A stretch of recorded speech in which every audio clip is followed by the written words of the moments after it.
Hey everyone, it's Sarah. I'm jumping in before the start of this episode because, as you'll see, Adam and I get a little distracted, as we're known to do, and do not provide you with a lot of real information. So just wanted you to know that we are taking Christmas off. We have this episode out on December 20th. We will have a New Year's episode out on December 31st, and then we'll be back on our normal weekly cadence starting Wednesday, January 10th. So have a great holiday. Thanks for listening. We love you all. Triple toe, double toe, and then a fall off the end of it, which was absolutely unnecessary and uncalled for.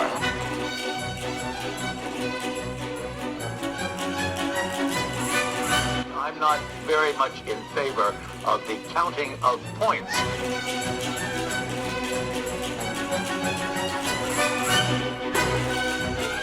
Does it work for you? No. Hello, everyone, and welcome to The Run Through, your favorite figure skating podcast where we talk about all the things that make us kiss, make us cry. I'm Adam Rippon. I'm here with not Olympic champion Sarah Hughes. Sarah, how are you? Wow, I'm doing great. I'm fresh off of a week full of holiday parties in New York, which is an easy segue into our special guest today, who hosted the last of my holiday parties of the week, Andrea Joyce, Hall of Famer. Yes, very important. Hi, guys. Hall of Fame party thrower is what we should always preface this. That's so true. You're first a party thrower and second a broadcaster. Exactly. That's the fine print. Yes. And just so everybody knows, this is real life. On Tuesday of last week, Andrea was inducted into the Sports Broadcasting Hall of Fame. So, Adam, insert some applause on the soundboard for that. Oh, absolutely. Andrea, it's amazing. Two, does it feel weird that you're in the Hall of Fame? To you, not to me. No, I've always seen you as a Hall of Famer. Obviously, I don't know if it's weird. I think it's more surreal. Is surreal the same as weird? I don't know. It's just like It was like an out of body experience. Like So let's go back a couple of years, right? Please. Want to hear the backstory? Let's take me out of where we are now, please. I did not even know that this existed. I didn't even know it was a thing. And a couple of years ago, somebody said, you were on the ballot for the Sports Broadcasting Hall of Fame. And I said, for president. Oh. Yeah, right. And then as an independent. And then they said, you lost to Charles Barkley. And I thought, well, that's odd. How could I be in the same category as Charles Barkley? And if by chance I ever were to be on a ballot again, I would not think that this would be anything I would ever win, because how can I be compared to people like Charles Barkley? I mean, it just doesn't make any sense to me. Anyway, I don't know if someone misspoke or whatever it was. I just thought it's off my radar and I'm not paying attention. And then I got a call this summer from my friend Leslie Visser, and she said, they're going to call you tomorrow and give you the official word, but I'm just telling you now because I know you're in. You got voted into the Sports Broadcasting Hall of Fame. And I said, get out. I fell over. I couldn't believe it. And then you look at the people who are in, it's more surreal than anything. You know what? I'm going to say something. And I don't know. This is the platform to say something. Okay. But we're begging you, please say something. But whenever I try to say this to people, they say, well, she's just fishing for compliments, but I'm not. I'm truly not. I have never considered myself to be on the A team. I have never, other than figure skating, like where, I feel like figure skating is an A team event. But when I was coming up in the business and when I was doing college football and college basketball and doing NBA, I was never on the A game. I was always the reporter on the B game or the whatever.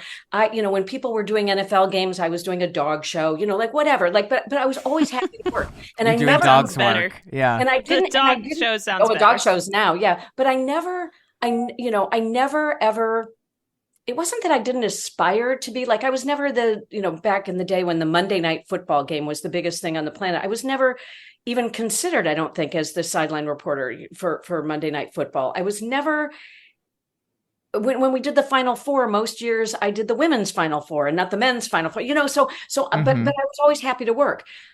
My feeling is that my thought always was that an organization like this Sports Broadcasters Hall of Fame, wouldn't necessarily recognize that they wouldn't, like, I never thought that would be in my, like I would be in that category with all those people, because it's Pat Summerall, it's, Chris Collins. I mean, it's A-game people. And so so again, I just felt like, for me, it was unbelievable, because I felt like they looked beyond the superstars and said, what about the workhorses too? The people who are out there just working, and the people who are willing to pull cable, and the people who are, will go back to Beijing 3 weeks, 3 days after they came home from the Olympics and go back and do the Paralympics, and I felt like more than anything, that was what I was proudest of, is that I represented all the little people, figuratively and literally. I know it sounds silly because listen, figure skating and gymnastics are A sports and everything else, and and I'm honored to be on those, but I just feel like I've been so lucky to be able to work for so many years, but I've never considered myself as like the star in the business, and so I always thought that it was the stars who would get this kind of recognition. So no, and the other thing is, Andrea and I obviously work together at NBC. And I feel like we've always shared this philosophy of like, we'll talk to anyone, we'll interview anyone. Like, everyone is worth interviewing. Yeah. Everybody has a story to tell. And like, the coolest part about our jobs is that we get to tell stories that maybe wouldn't get told otherwise.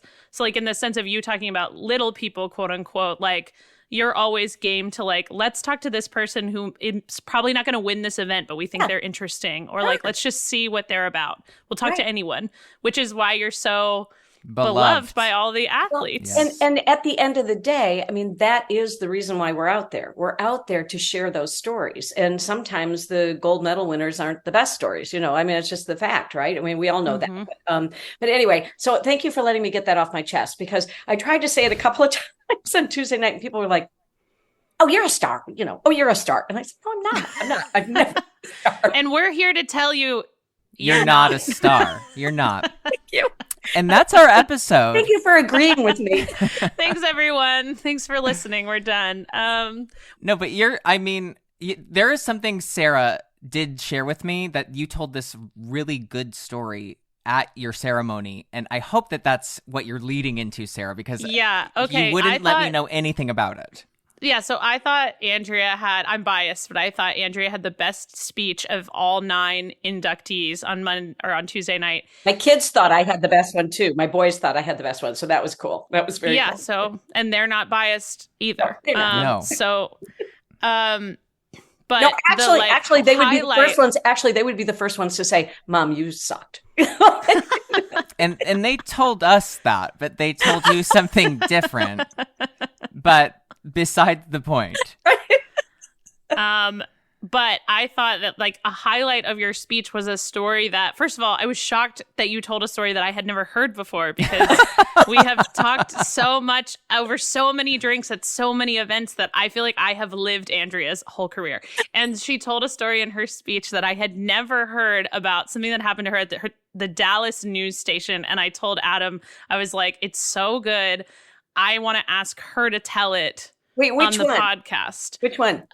The one about the Pope. Oh, no, that was in Wichita. No, that was in Wichita. Okay, I thought it was Dallas. Oh, great. Sarah's already Adam, this is why I couldn't tell the story, and Andrea has to tell it. Yes. You are going to love this story. And I know I will.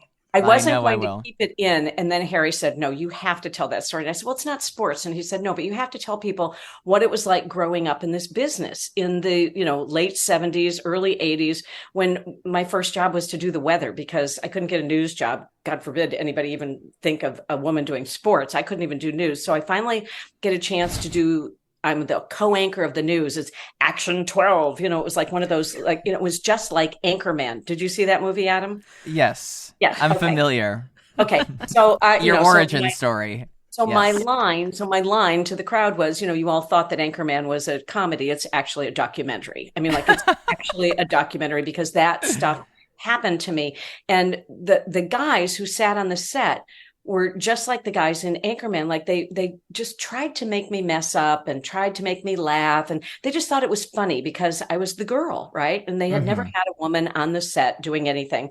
And so they would do anything they could, and they thought this was funny, right? So the sports guy on Thursdays had a taxidermy segment.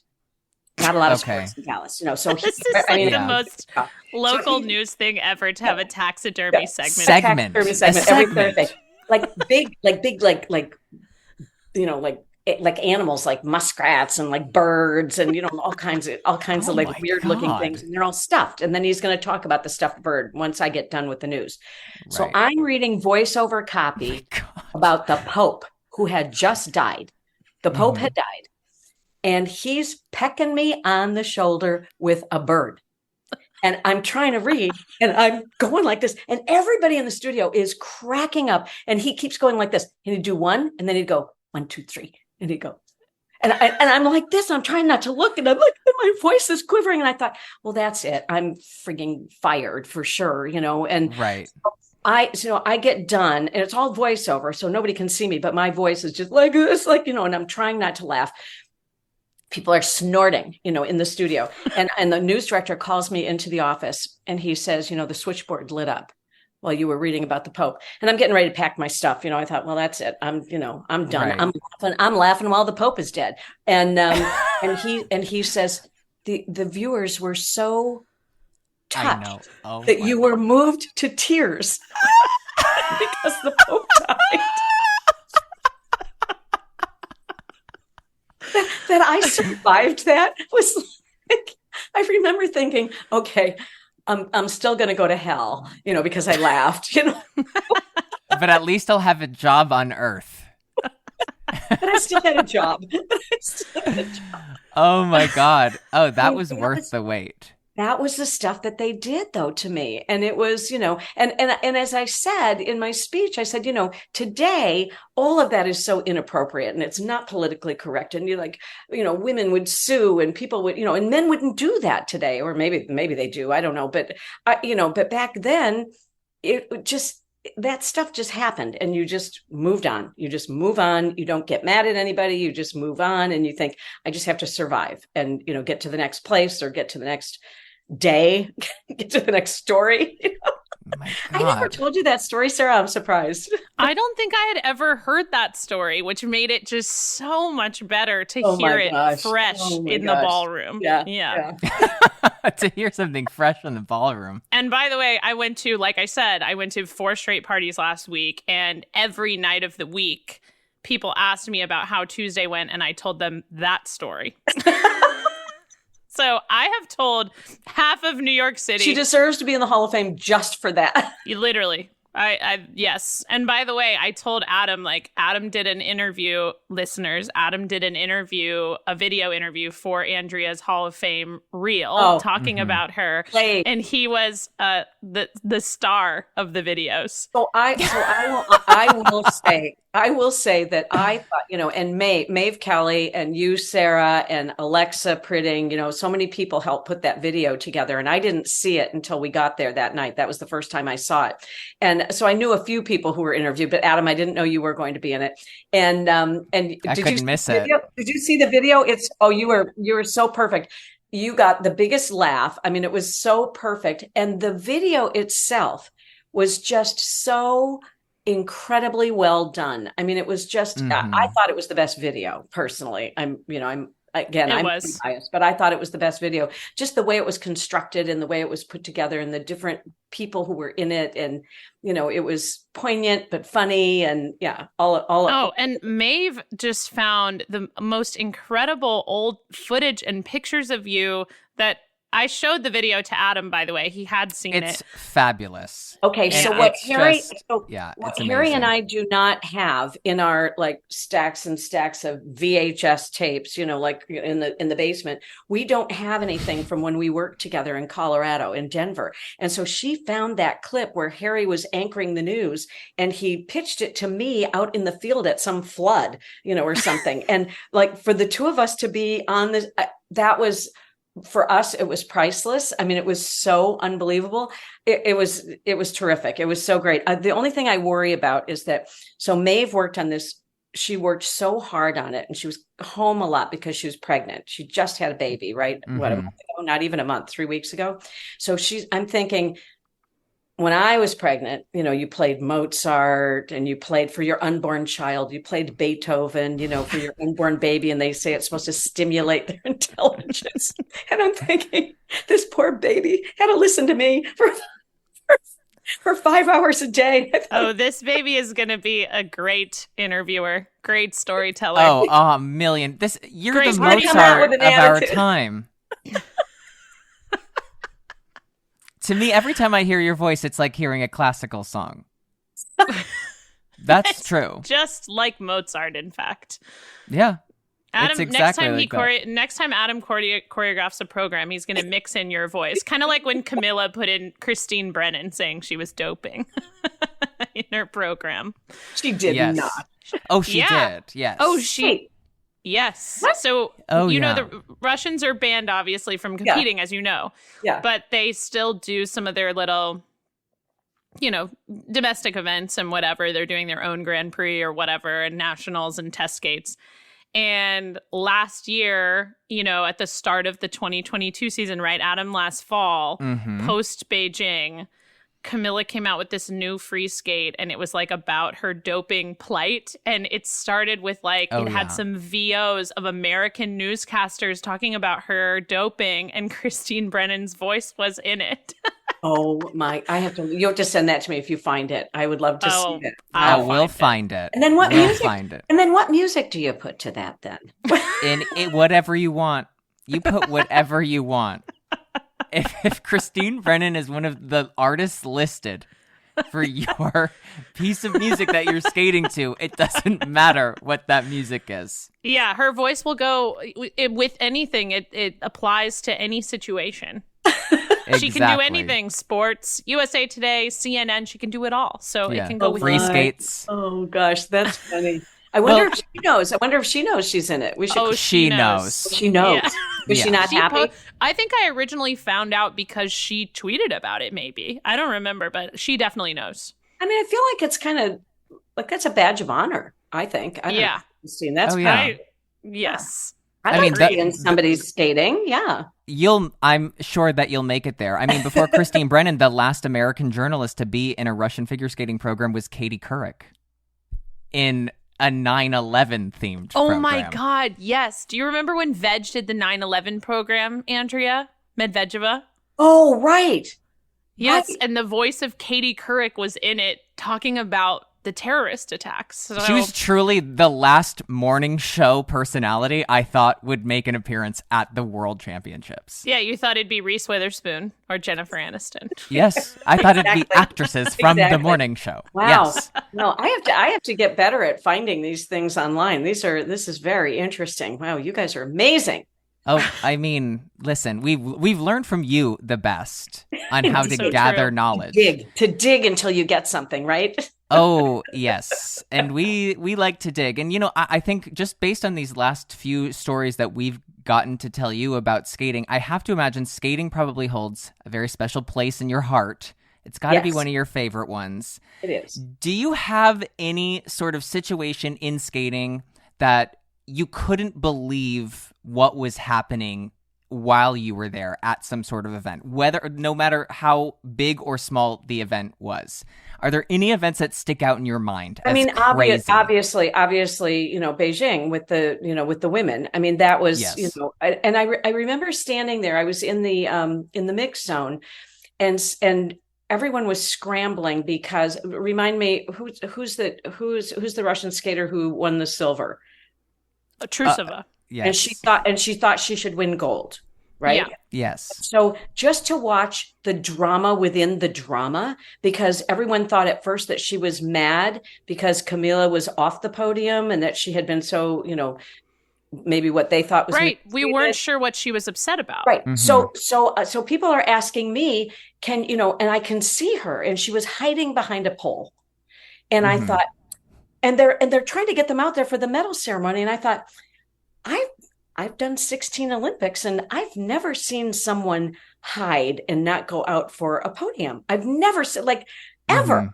And you always are grateful, or at least you act grateful for whatever you win. And even if you thought you should have won, I don't know, but I've never seen anything like that. And I remember taking my mic and kind of leaving the mix zone area and kind of walking toward the pole and saying, she's over here. She's you know? So that whole thing was so bizarre. That was very, very bizarre. I mean, I was around for the whole Tanya Nancy thing, and I wasn't covering skating every single day. I wasn't covering skating every single day of the Olympics. I would fill in for Tracy when Tracy Wilson did the ice dance, but we were around and we had done a lot of stuff leading up. So I had done a lot of stuff with Nancy Kerrigan and with her family. And when that whole thing happened, I mean, that was truly ripped out of the pages of a tabloid. I mean, that was unbelievable. And, I don't know that beyond those things, the obvious ones, I don't know that there was ever anything that, well, Nathan Chen, how did he injure himself during the gala? I mean, that was a bizarre thing. Oh my God, that's right. We're at a gala and he goes down. And we're thinking, yes, there's no way this just happened. I mean, it's a gala. People are pulling costumes out of the bottom of their bags, and they're not even, it just wasn't. She's some looking people right take it at seriously, me. but some people take it. I shouldn't say that. Some people take it seriously, and then there are others who kind of plan it at the last minute, pull it out of the bottom of the bag, whatever. But I do remember the next year when he came back for the gala, he sat up like he was getting ready to do that same jump, whatever it was, and then he kind of just stopped and he shook his finger and said, no. And he had such a great sense of humor about it. But I'm trying to think if there's anything else that was so bizarre. Maybe, I know. Well, now that you got me going. So I'm trying to think. That was our plan. I'm trying to think of the year that Ashley did. So it would have been the Olympics before. So Ashley made which Olympics? She was in 2014. Sochi. Okay. So for Vancouver. Mm-hmm. So for Vancouver, they decide, USA Figure Skating had some kind of a deal with Verizon or AT&T or somebody. And this is like everybody's using cell phones and everybody's, it's like a new thing and everybody's texting and doing all this stuff. And they decided to put all of the women on a couch and then decide oh my God, to let them know in that way. I'm sure today they would look back at that and say, that probably wasn't the best way to do it. And to have them find out on live TV via text message whether they made the Olympics. Yeah. Because we still find out via text, Andrea. I got a text. You're not on TV, but you're not on live TV. No, but I think that's where I would have. Text? Did you find out with a text? Really? With a text message, yes. But I wasn't on a couch with my peers. I think. Yeah. No, you were on a bed with your peers because I think I was on the bed. Yes, I think that's true. But so we weren't being filmed. And then I remember Ashley kind of again, just leaving the shot. And I thought, oh my God, I cannot believe that she had to do that she had to be there for that. And to her credit, to all of their credits, they were all so Rachel Flatt. I'm trying to think of who else it was. They were all so they handled it beautifully, much better than me. I was kind of like aghast. I was just like, oh, like, how can this happen? I didn't know what to do. And I went over and I got Ashley and I said, please come over. Can we talk to you? I didn't want, it was very uncomfortable. And I thought that was a bizarre thing. And they never did that again. I think everybody realized that there might be a better way to do that. But that was wacky. That was wacky. Mean, you just have this talent of no matter what had happened out there, everybody always feels so comfortable to talk to you about whatever. And you can always ask those tough questions because I don't know, everybody just loves you. And we know that we've got to answer the tough questions sometimes. Right. And so, I mean, even in those uncomfortable situations, I know, and I think I can speak for almost all the athletes that in those uncomfortable situations, you're probably the only person we would ever actually talk to. That means the world to me. But what obviously I've been around for a long, long time, and I knew you when you were a junior, and so knowing people for a long time helps.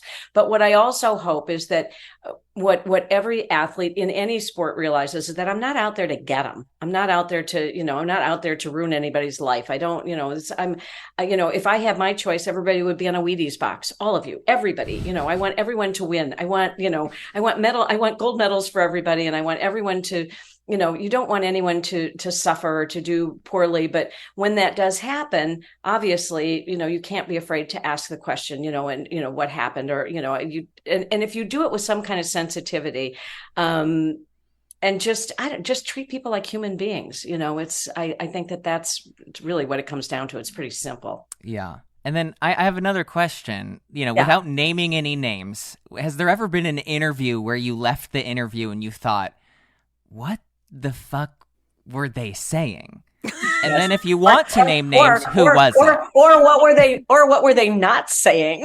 Yes. I can say yes, for sure. There have been those interviews for Andrea. I won't name names on her behalf. I won't name a name, but I will say though, actually, Adam, you were there, and I will just say that there was and it was me. Okay, go on. No, it was not you, but I interviewed someone, and it was like a little bit of a surprise and everything else. And this person was relatively new on the scene, and I coach up and coming reporters on how to ask questions and what questions not to ask. Don't ask a yes no question. Don't make a statement. You want to do the what, where, when, how. You want to actually get some information. You want to get inside somebody's head. You want to know what were they feeling, what were they thinking, without saying how do you feel. So you have all these rules. And so I know all the rules because I coach people so that I can help them be better interviewers. And I remember talking to this person, and I think I asked 9 questions, and the interview lasted 32 seconds. I got nothing. The quickest one-word answers. It was the Vanity Fair. And then I remember getting done and thinking, I don't know what I'm doing. I don't know how to do this. How did that happen? Yeah, it was the Vanity Fair lie detector test that you were giving. Oh wow, that's got to be frustrating. But then there've been funny ones though too. And when we were in Torino, Mary Carrillo was doing a really funny show called Olympic Ice. I remember it vividly. Oh, it just like the most clever. Like it was not. People said, well, you're making fun of figure skating. And I said, no. This is putting figure skating on this pedestal and giving it all the love and all the, nothing was disrespectful. It was and just letting it be fun. Letting it be fun. I mean, if you've never seen, it's somewhere on YouTube, I'm sure, but the night of the women's, back then, the ladies free skate, they did a tease. And the whole tease was it's ladies' night, and people were like, doing can dancing, and just the cameramen were, whooping it up. I mean, it was a celebration. I mean, it was truly a celebration of the sport. But I remember that oftentimes, I don't know what was going on with the primetime show or whatever, but oftentimes they did not want my interviews. We didn't have a lot of Americans who were doing really, really well. And oftentimes there were people who didn't really speak English who were doing well. And so Mary Carrillo would say, interview everybody. I want you to interview everyone. I don't care if they speak English. And so I would interview people who did not speak English, and it would always make her show. And it was great. That's where I fell in love with Mary Carrillo on Olympic Ice in 2000. She was so phenomenal. Like that was such a good show. She is brilliant. I will say she is the funniest person. One of the things I said in my speech at the Hall of Fame is that we started this club like 25 years ago. It's called Girls Night Out. And the whole idea was that all these women were going to get together in sports television, people in front of the camera, behind the camera. And we were going to get together and we were going to create, do female driven content. And then we never did anything. We got together and drank, and then we'd say, next time we'll come up with ideas for shows. And to her credit, my friend Suzanne Smith started a TV show called We Need to Talk, which is on CBS cable network. So she did start that. The rest of us did nothing. But we grew this club. And so it's really like Leslie Visser, Mary Carrillo, a couple of other women I worked with at CBS. And then whenever we have a get together, we invite whoever we think is in town. We invite the younger generation, and we expand so that women feel supported in the business. We get together at least a couple times a year. The text chain, though, that we have with Carrillo and Visser is the most hilarious. No matter what funk you're in, this text chain, you hear from these people at least 3 times a week. And the things that they say, I mean, you could have something horrible had just happened to you, and they will make you laugh so hard, like, well, but was it as bad as blah blah blah, and it's Mary, it's Carrillo and Visser, who are just, so I feel incredibly lucky to have them as close friends. When I got the word that I was being inducted into the Hall of Fame, Carrillo sent me, not Carrillo, Visser sent me a reporter Barbie. She sent me like a reporter Barbie, which I was going to take up as a prop, but Harry said no. He said, just get to your speech and get off the stage. No props. Get on with it. Get on with it. No props. Anyway, sorry, I'm blabbing. I'm led by way. No, that's literally, this is why you're here, because you're a plethora of knowledge. You're an endless fountain of entertainment. True. And so, we talk about like the figure skating season here, and we're getting ready for the national championships. You've been to the national championships multiple times. I've seen you there, to be honest. I've seen you there a few times. We're so happy you're going to be there. Oh, I'm going to, and I wouldn't miss it because now I get to work with a Hall of Famer. Yes, can I stop for 1 second? You may. Yeah. So you asked me, were there interviews that were so weird or was so bad or whatever? But can I say the best interview I ever got in my life? Yes. Please. A figure skater, the best answer I ever got in my life. I'm ready. Andrea, I'm a witch. You can't kill me. The best answer to any question. All I said, I was innocent enough. I did not provoke this. All I said was, 26 years old, however I asked it. I think you said so. This was when Adam had just won his national title in 2016. It was his first national title, but he was 26. And I think what you phrased it was, you're here, you're 26 years old. What does that, say to you? He goes, that I'm like a witch and you can't kill me. He's like crying through it too, which is so funny. The craziest part about me is that I said it through the veil of emotion, not through comedy. I chose everything except comedy. I went through the emotion of drama, of success. And that's what's so crazy. 26 years old, some people have written you off. What message are you sending with this performance and with this title? I'm like a witch and you can't kill me. I keep coming back every year and every year I get better. That's also not even the craziest thing I think I've said to you. But it's a really good... It was pretty crazy. I mean, it was worthy of being put on a T-shirt. Not to name any names, but you are pretty crazy. There's an interview where one of my favorite ones was when he got second at Skate America in 2017. He dislocated his shoulder and kept going, kept skating, finished his free skate. You got second, right, Adam? Yes. And Andrea interviewed you afterwards, and you're like, I want my money. I want my check. I remember Johnny and Tara having their jaws on the floor as you said that to Andrea, because they were just like, we just never could have talked like that when we skated.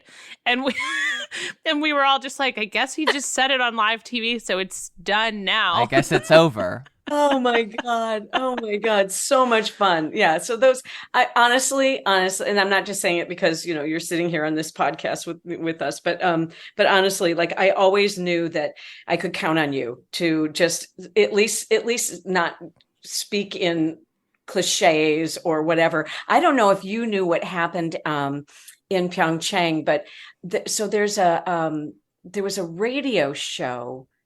What was the radio show? Wait, don't tell me. Yes, and so wait, don't tell me. Mo Rocca was. Did you know this story? Mo Rocca was one of the guests, and he said something like, "I just want to have a friend like Andy. I want to have, because you had been, and they talked about you, and then they said, but we want her to be our friend. And then Sarah, you had to show me how to go on Twitter, I think, and say, I'll be your friend. I didn't know how to respond.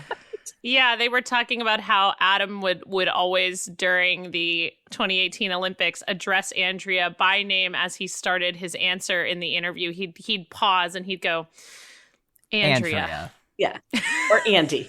Yeah, or but Andy. When we were at the Olympics, I felt like we were just being, we were interviewing all the time. It felt like every other day. It was so great. Because we would get you after practice every day. And we would get you after each program and after the team event. Yeah, Have we it said was how much constant. we miss you, Adam? Could you please come back? Oh, no. Couldn't you come back in pairs? We could use we need some new. We might need some new life in pairs. Well, Adam told me that he went to a public skate last week and a day later couldn't move his neck. So it's feeling like he's got a long way to go. Yeah, I feel like it wouldn't be what you wanted. It definitely wouldn't be what you wanted. But it might be what we need. That could be true. That could be That's true. Andrea, what do we need at Nationals this year? What do you need to feel like it's going to be a great Nationals? What are you expecting? Who are you excited for? I think that Ilya obviously brings a lot of excitement. You know, but I will say, looking back at Grand Prix finals, watching Shoma, I just fell in love with him all over again. Totally.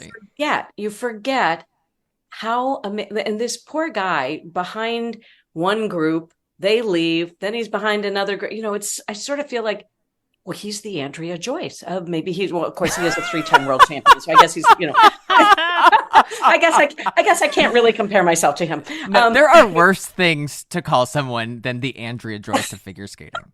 I can't believe I said that. That was so wrong. That's so wrong. No, but he's always like, I mean, he's world champion, but you know, I just feel like he's always in. He spent a lot of time in other people's shadows. Yeah. And now with the way that Ilya skated was just so incredible. You know, but I fell in love with Shoma all over again. But of course, he won't be at our nationals. But so it's always exciting. So I think that Ilya brings a certain buzz and a certain vibe that's fun. I would love to see Isabeau do really well. We love her. She's so charming, and I keep forgetting. I think we all keep forgetting that she's just 16. She's right. She's so young, and I think that I hope she sticks around, and I hope that she's got some longevity in the sport. You know, I look at Alyssa Liu, and how old was Alyssa when she decided to leave? I think 17 when she retired. Right. I mean, she won her first nationals when she was 14, and then said, okay, you know, it's so. And I think that there's a part of me that is hoping that Alexa and Brandon would come back somehow. I don't think they will. You guys know better than me, but you know, I don't know that we know much more or better than you. Wouldn't you love to see them come back though? Wouldn't you love to see them come back? Yeah, of course. I think we all would. I mean, and then Maddie and Evan. I mean, you know, how spectacular were they? I can't even. What they did all season, but particularly at the Grand Prix final, was just mesmerizing. It's hard. I was actually glad that I wasn't there to have to interview them, because I would be afraid that I would be like not be able to like even speak, because I was just so blown away by how they skated. You know, it was really just something. And then there's always somebody who pops up, right, at nationals. Who are you guys looking forward to seeing? I love seeing Amber. I love seeing Amber out there every time, just like, we love Amber. I love Amber. I love Amber. And I'm just every time I'm not very religious, but you know, boy, I'd get down on my knees and just say, please God, let her have 2 clean programs together, because she's so awesome. She's so awesome. I'd like to see 2 together, right? You know, because you know. Yeah, no, we gathered you weren't religious when the first story you told us was you laughed through the Pope's death. Yeah, you sort of gave yourself away pretty early there. Yeah. But thanks for clarifying, Andrea. Thank you. St. Pat's tomorrow and light a candle. Yeah. Oh, I'm excited for us just to all be together at nationals. I would say I'm excited about the Jersey girls, Lindsay Thorngren and Ava Marie Ziegler. Yes. You called NHK Trophy too, didn't you, Andrea? Did you call NHK Trophy, or did you call Finland? I called Finland. I called Finland, and I called France, and I called the final. Yes, my God, I'm so sorry. I have to do this just for 1 second. Kevin Amos at French nationals. Yeah. Oh, it was my God. It was what happened? crazy. It was Andrea. It was the worst program I've ever seen. And that's not me being critical. It was like he didn't even do all his jumps. Like he like walked through a couple of them. He fell on a spin. It was like, what do you think happened? Because we don't know. Didn't he have like the world's greatest free skate at Skate America? Was it? Yeah. Like, yeah. And I remember seeing Sylvia, his coach afterwards, and John, and they were like, oh, like they know that he has that. They know that he has whatever he needs to do that. And then to see him at the Grand Prix final was painful to watch. It's hard to watch. But I wonder if there's an injury that we don't know about, or. Yeah, I think everybody is wondering that because it does seem so unlike him to have two competitions in a row that are like this. Because like Andrea, you called the Grand Prix final, so you're talking about how that was rough. And then he went to French Nationals the following week, and it was even worse. 100 times worse. Oh. It was. That makes me so sad. That makes me so sad. Yeah, I mean, my outside perspective of, and I hope nothing's like wrong. But he seems like he really rides with emotion. And I feel that like the Grand Prix final and his nationals were so close together. And when you're Kevin Amos competing at French nationals, it's almost irrelevant of how you place because of how you have placed throughout the whole season. Right. That I think that like when there wasn't anything for him to fight for, he just totally lost the fight, and you'd have to imagine something else might be at play, and I hope it's not too serious, but it was terrible. It was so bad. Oh, when was that? Yeah. Was it like the week last week. It was like Thursday, maybe. I think I remember watching it on Thursday. Japanese nationals. They're this week. Right? Wow. Yeah. I mean, that men's event is going to be nuts. So is the women's, actually. Women too. Yeah. Yeah. Oh, it's just so it's interesting when you brought up the Russian women, because I thought, are you surprised that none of them have left Russia and said, okay, I'm going to go and compete for another country? Like, I'm going to go and like, are you surprised at that? I would think that people do that all the time. They change countries all the time. Yeah. I don't know. I just don't know enough about like what's going on within Russian like what skating. It would take to do that. Yeah, what it would take, but also like what kind of maybe social stigma or pressure exists around them to stay, or if there's even like the government kind of being involved in making sure that doesn't happen. Like I have no idea what to make of that. I saw something on Instagram, and I'm sure you guys saw it, and it made me so happy. I don't know who the other two women were, you guys know, but it was Medvedeva was in the front, and they had martini glasses, and they were dancing, and the behind them said, "We are Slavic girls," and I was like, "Yeah!" They were like having so much fun, and I thought they were at a party or doing something, and they just looked so happy, and I thought, "Oh, great! There is life after skating in Russia." For these young women. It's relieving to see. Really happy. Yeah, it is. I know that one of the girls was I know that one of the girls was Konstantinova. I'm trying to remember who the third girl was. But yes, they look like they're having just like a blast. Right? Like they had a life. They had a life, and I thought, "Oh yay. I'm so happy." It made me really happy. Yeah. But I think part of the reason why you haven't seen skaters leave Russia, because I think that they expect that at any moment, like, they'll just be allowed back in competition.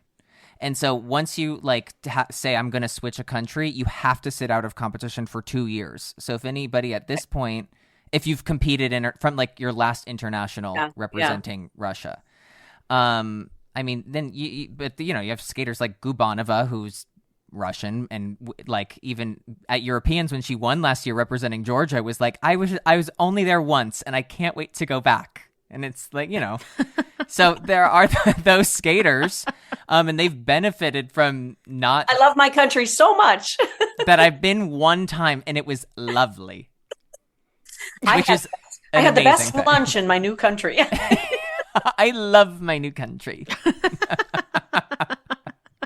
Oh, well, it's easy to laugh at, but I mean, gosh, can you imagine? I mean, how hard it must be to, be in that part of the world and try and, I don't know. It's, Yeah.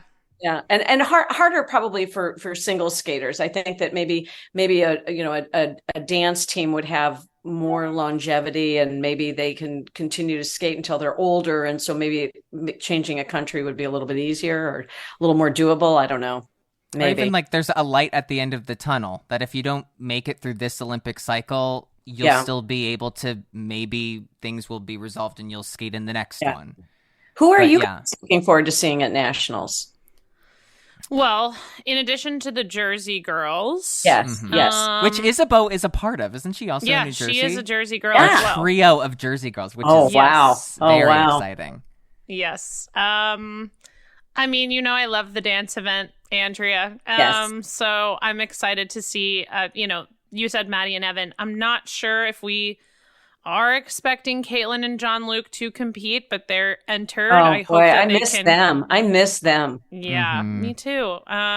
So, hopefully they're healthy enough that they can be there. That would be really exciting. I love Emilia Zingis and Vadim Kolesnik, Yeah. Igor's little team. I love them. I think they're so good. And Tanith and Charlie have 3 great teams that they're coaching. Carrera and Panamari. Like it's a really strong dance field of like a lot of teams that have unique, distinct identities that will be fun to watch. Yeah. And you know what? I think that I'm going to make a bold prediction. I feel like in the pairs event, there will be a pair that steps up and gives us a really great nationals performance. Oh, I hope so. To I a national hope so. title. I mean, now's the Who? time to do it, right? Now is the time. It would be the correct time to do it, yes. That would be a nice time to do it, yeah. Somebody needs to call all the Paris teams and say, it's wide open. This is like yours for the taking. Like, Yeah. Right. And I think somebody's going to step up because truly the door is so wide open. It could be anybody that Definitely. I think that, there's not this like, oh my God, it's never been like this before. Like they're ready. Somebody's going to step into the moment. But I believe. Speaking of Paris, though, like one of my favorite human beings out there these days is Deanna Stellato. I mean, come on. Oh, yeah. How much fun is that? That story is so unbelievable and so great. And remember when we talked to her at Skate America, Sarah, she just has this energy around her that is so, I don't know. It's almost like she's got this body armor on too. Like I am not going to fail. I am going to, I might fall and I might not get everything perfectly, but I'm going to get up. I'm going to be, she's just incredible. I love her spirit. I love her fight. I love her story. I love that she's old. Well, older, not as old as me, but, Speaking of, I don't know if you've been listening to our podcast week to week, but in the last couple weeks, Adam has been spreading a rumor or a prophecy, if you will, that he thinks. I'm also not religious, but I am spreading prophecy, just He's like a prophet. Andrea. Wait, about who? About Alyona Savchenko coming back. No. Which I is think just, she will. It's a rumor I've started based on 30-second clips on Instagram. I love that rumor, and I could see it. I knew you I would. can see it, right? Me too. Oh, I can see Well, it. I feel like there's got to be a part of all 3 of us have met Alyona, like such a force, competitive, like, and I feel like she must be seeing what Deanna's doing and thinking, I don't have to be done if I don't want to be done. Yes, and I can even do better than that. I can do, so if we bringing know up her, all these she's people, thinking that. Yeah. I'm remembering when she won her gold medal, and I remember that interview. And anytime I had ever interviewed her before, I was always a little afraid of her, and like she scared me a little bit. Rightfully so. Like I would, Yeah, that's correct. like, I would stand back just a little bit just to make sure that. No, because she was so fierce. This is how I always felt about Ksenia Stolbova. always afraid of her. Right. So I was always like a teeny bit intimidated by her, because she was so fierce and tiny but fierce. And when she won her gold medal, I'm telling you, that interview, I would love to see that again. I felt like that was one of the most fun, and she was so emotional. It was so spectacular. And the other one, and that was all Pyeongchang, right? Was that Pyeongchang? Yes. Yeah. And so then the other one was Medvedeva, when she won the silver and not the gold. And she came off and they said, well, go ahead and interview her. And I start talking to her, and I almost started weeping because she said, I gave my heart and my soul. I gave everything else I had. And she was so animated. And I'm standing there and I'm practically weeping listening to her, because it was just such an incredible moment for her to be so open about how much what she did out there, and how she left using a cliche, left everything she had out on the ice, and have nothing left to give. And I thought, oh my God, come home with me, come home and live in our house. Like, this is that, and now she lives with you. Those fun, emotional interviews, right? Yeah, no, it's so fun when you get, because I feel like in skating, not just in skating, in a lot of sports, in order to maintain their sort of competitive focus and edge and whatever, a lot of athletes will try to keep their emotions or true feelings close to the vest.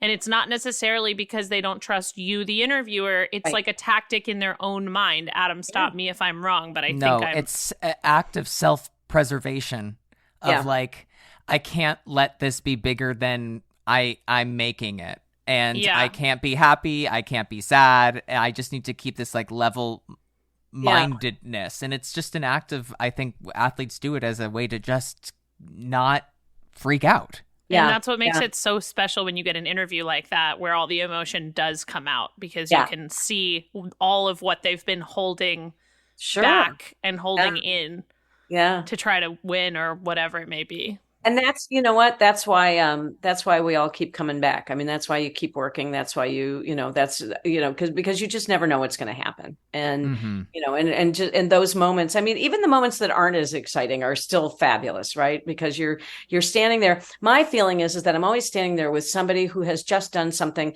even if it's Kevin Amos and he's had a horrible skate, he's still done something that I could never do. Like, he's still an incredible athlete, an incredible performer. And, so for me to be in the presence of that kind of, in that world, to be able to share your world, Adam, is really, it's just, I feel lucky. I feel really, really lucky to be part of that. I mean, we feel so lucky that you're a part of it. And you've been to 16 Olympics.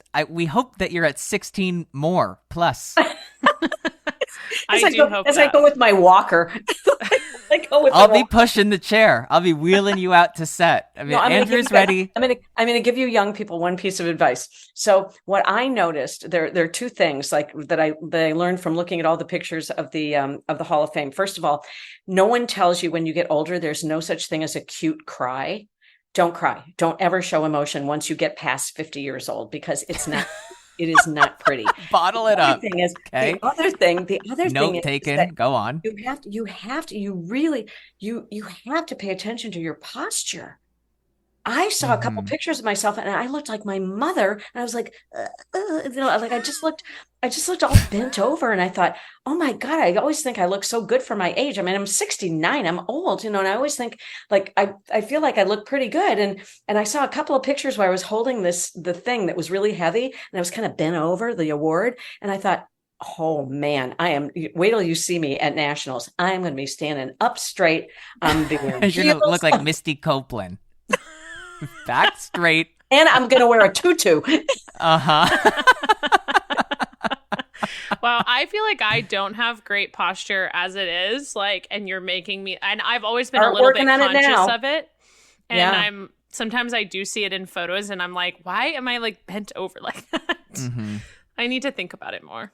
Yeah. No, those are the two things. My two little aging tips for you young people. Those of you who come to nationals, if you see us sitting in the booth or whatever, with bad let posture, us know if our posture is is not right. We want to know. Or hopefully what they'll see is that we all look like we have ironing boards in our backs and that we're all sitting up really straight because of yes. this. It's the reminder. That's what you're going to see. I'll do for you guys what my mom used to do to me. Like I'd be in the middle of a conversation with her and we're not on video, so people can't see it. But my mom would just, as I was talking, she would just put her shoulders way back and lift her head up. And without saying a word, just let me know you're not standing up straight, and oh my God. Oh, yeah. So that is cold-blooded. I know, right? So I'm going to do that to you guys as I walk by. I'm just going to put my shoulders back and just remind you. This will be my version of listening to a weekly segment on taxidermy. There we go. Andrea doing her weekly segment on taxidermy yet again. Andrea, I know that Adam wanted to ask you this, and now that we've buttered you up for an hour, maybe we will have convinced you to answer one particular way. But you cover a lot of sports. You've done a ton of sports. Yes. What is your favorite one? Figure skating. There it is. Yeah. No, wow. I will tell you that when I did college football, I loved college football. When I did the NBA, I would say that my top four would be, I loved doing the NBA. I loved college football and I loved tennis, and I still love covering tennis. But there's something about figure skating that, I don't know, it's so familial. It's a family. And for me to have done it for so many years and see now, Adam, you're choreographing programs, and I see you, sitting with a skater, or I see Jenny and Todd, I remember when they competed. And so to see skaters then become, Charlie and Tanis, to watch people progress and go into a different part of the sport and to know them forever and to know them since they were juniors, to me, it just feels like we're all in this family. And that's my favorite thing about going to nationals, is that you go back and Brian Boitano's there and people are just happy to see each other. And they might be. Brian Boitano, by the way, is one of Andrea's biggest fans. The two of you with drinks in your hand is a lethal combination. It's a sight to be seen. It is, but for me though, I mean, it is funny because everybody hugs and we're all so happy to see each other. And sure, you might walk away and they might be talking about you, but it doesn't matter. And if there is dysfunction, it's our dysfunction. If there is any, and we own it. And I feel like I can still do my job, and I feel like I'm not so close to everyone that I can't do my job, but I do love just the atmosphere, just the way that people are in figure skating is so, the drama and just the kindness. People are truly kind to each other. And, it's, yeah, I said it in the speech. I said, the people I work with at NBC, Sarah and everyone else, this is another extension of my family. And, you get to spend all this time together and you get to know people. And other sports I've done, it's not quite the same. Not quite the same that you have that closeness, and it's fabulous. One of the stories I didn't get to tell in my speech because I didn't want to go too long, but when we were in Pyeongchang, my younger brother had been diagnosed with cancer, and Terry, Johnny, Tara, and Scott Hamilton all volunteered, said, "Can we send him a message? Can we send him and they all recorded a video message for my brother for me to send to him in the hospital. And to this day, he can't even talk about it without crying because it meant the world to him. But, everybody, what it's like when you're there, you're so busy and everybody's scrambling around and, getting their makeup, their hair and everything else. And that meant something that was important to them to do, so, it's our team, it's the skaters, it's the coaches, you sort of feel like you have this, I don't know. And honestly, I'm not saying it because I do love covering tennis. I love tennis. But figure skating is, feels like family. That actually is so true. For all of the drama that's in it, it's like all feels very within the family. And I know that I haven't competed in a while, but all of my friends from skating, my good friends, I'm still good friends with them. Meet some of the best people in figure skating. Yes. And some of the worst. and some of the worst. And that's how you know that they're some of the best. I think that's one of my favorite things too, is like everything that you just said is completely true. It's so familial. It's so like warm, and I love going to an event. Like I it's so like that, but I think it's also the best because of like the characters of it. It has like this sort of movie quality of like there are heroes and villains and doping and skating programs about doping, and like no, it's the drama. It's the drama. Yes. It is. I remember even back in the day when Evan Lysacek and Johnny Weir didn't care for each other. I mean, there was no love lost there, right? And our old producer David Michaels says to me, he said, "I need you to put them on the couch together and interview them together." And I said, "They're not going to do that." I said, "I'm not doing that. That's so not my jam to like make people uncomfortable and everything else." And of course, Johnny was completely happy to do it. Evan, not of course, because Johnny wanted to see if Evan was going to feel uncomfortable or whatever. But whatever it was. But even Johnny is too good. Johnny is hilarious. He is. But even that, I remember I said, okay, I'm putting them on either side of me because I just, and Evan was here and Johnny was here. But Evan did it. He came to play. He did it. He wasn't happy about it, but he did it. And Johnny did. And I thought, there was a part of me that when we were done, I just wanted to put my arms around both of them and say, can't we all just get along? I mean, it's with Tanya and Nancy, can't we just all, but that ends up being part of this bigger family, that there's going to be somebody who's going to disappoint someone, and there's going to be somebody who's going to make somebody mad. But at the end of the day, you sort of feel like you're all on the same team somehow. I don't know. It's it's fun. It's it's too much fun, really. It's really too much fun. Well, we love having too much fun with you, and thank you. We're so happy that you came on the podcast today because we just wanted to celebrate you.